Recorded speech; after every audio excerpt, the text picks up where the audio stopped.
तो पहला अपडेट आ रहा है ओडिशा एफसी की तरफ से। Odisha FC officially last season की 5 विदेशी खिलाड़ी Marcus Tebar, Carlos Delgado, Cisco Hernandez, Martin Perez, Aridane उन प्लेयर को ऑफिशियली सम्मान के साथ अलविदा कह दिया है। मतलब ये 5 प्लेयर ओडिशा एफसी में रिटेन नहीं होगा। वैसे तो ओडिशा एफसी ऑलरेडी 3 नया विदेशी खिलाड़ी साइनिंग कंप्लीट कर चुका है और अभी तक लास्ट सीजन की विदेशी खिलाड़ियों में से सिर्फ मैनुअल ओनो को रिटेन किया है। एक बड़ा रूमर्स ओडिशा एफसी फिर से दूसरा ए लीग प्लेयर स्टेविन टेलर को साइनिंग कंप्लीट करने वाली है। बता दूं कि स्टेविन टेलर इंग्लैंड से बिलोंग करता है। उसकी उम्र 34 इयर्स, सेंटर बैक की पोजीशन में खेलती है। इंग्लैंड में न्यूकास्टल यूनाइटेड, पीटरबर्ग यूनाइटेड जैसे बड़ा क्लब में खेल चुका है। फिर 2018 से 2020 तक ए लीग क्लब वेलिंगटन फोनिक्स में खेला है। बहुत एक्सपीरियंस वाली खिलाड़ी लग रहा है इन टर्म्स ऑफ क्वालिटी में।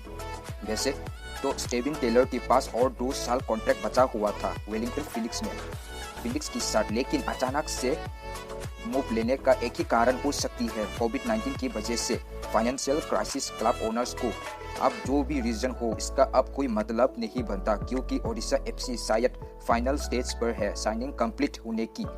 वो इसलिए ए लीग से ऑफिशियली अपडेट मिला कि स्टेविन टेलर म्यूचुअल अंडरस्टैंडिंग में क्लब छोड़ दिया है वेलिंगटन फिनिक्स से। दूसरा update north east United FC की तरफ से। नॉर्थ ईस्ट यूनाइटेड एफसी की star player Reagan Singh officially Chennaiyin FC में मूव कर लिया है। उसके साथ ही साथ ओडिशा एफसी की डिफेंडर लालचुंगमावे फनाई भी मूव किया है चेन्नईयन एफसी में। बता दूं कि ये दोनों प्लेयर फुल बैक की पोजीशन में खेलती है।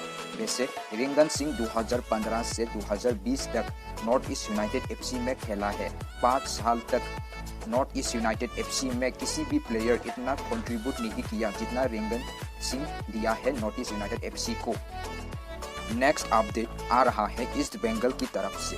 ईस्ट बंगाल ऑफिशियली अनाउंस किया कि हीरो इंडियन सुपर लीग में एंट्री होने के लिए जो भी रिक्वायर्ड डॉक्यूमेंट था वो सब सबमिट कर दिया है एफएसडीएल को बिना किसी रुकावट की। वैसे तो दूसरा फॉरेन इन्वेस्टर भी पार्टिसिपेट किया था, लेकिन अभी तक इतना कंफर्मेशन नहीं मिला डॉक्यूमेंट सबमिशन के बारे में। बता दो कि ईस्ट बंगाल के पास 70 से भी ज़्यादा हेड कोच की लिस्ट आया है। उसमें बहुत सारी वर्ल्ड फेमस कोच की नाम भी थी। वैसे तो ईस्ट बंगाल इतना जल्दी में हेड कोच डिसाइड नहीं करेगा, लेकिन थोड़ा सुनने में आया कि ईस्ट बंगाल ज़्यादा दिलचस्प कम उम्र वाली एक्सपीरियंस कोच की तरफ जा रहा है। शायद और 1-2 हफ्तों में ही हेड कोच डिसाइड होगा ईस्ट बंगाल की। अमित सिंह जो इंडियन ओरिजिन प्लेयर है उसके बारे में छोटा सा अपडेट।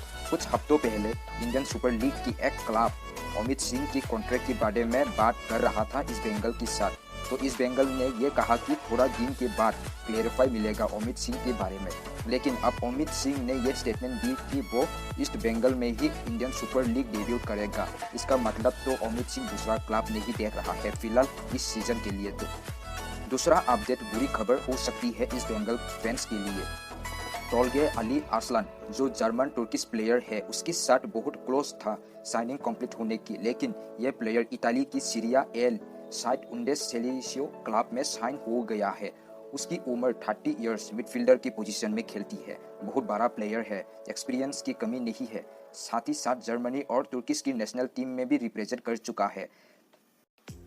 दूसरा अपडेट जेजे की तरफ से। म्यूचुअल अंडरस्टैंडिंग में चेन्नईयन एफसी के साथ समझौता तोड़ने की बात अब जेजे के पास इंडियन सुपर लीग की 3 बड़ा क्लब की ऑफर मिला है।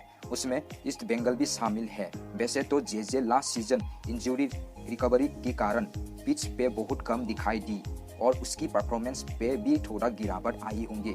वैसे अब देखना दिलचस्प होगा कि जेजे कौन सा आईएसएल क्लब साइन कर पाता है। कुछ रिपोर्ट मिला कि एटीके मोहन बागान, उनकी हेड कोच एंटोनियो हबास, फिर बाकी टेक्निकल स्टाफ उसके बाद फॉरेन प्लेयर्स को इंडिया में लाने की फ्लाइट अरेंजमेंट करते हुए रिपोर्ट मिला है।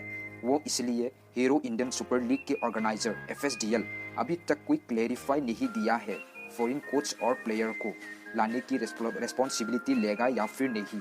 इसीलिए समय रहते एटीके मोहन बागान प्रिपेयर करना स्टार्ट कर दिया है ताकि बाद में ट्रबल ना हो। अगर ये अपडेट आप लोगों को अच्छा लगा तो जरूर सब्सक्राइब, लाइक, कमेंट करना और ज़्यादा से ज़्यादा अपने दोस्तों को शेयर भी करना।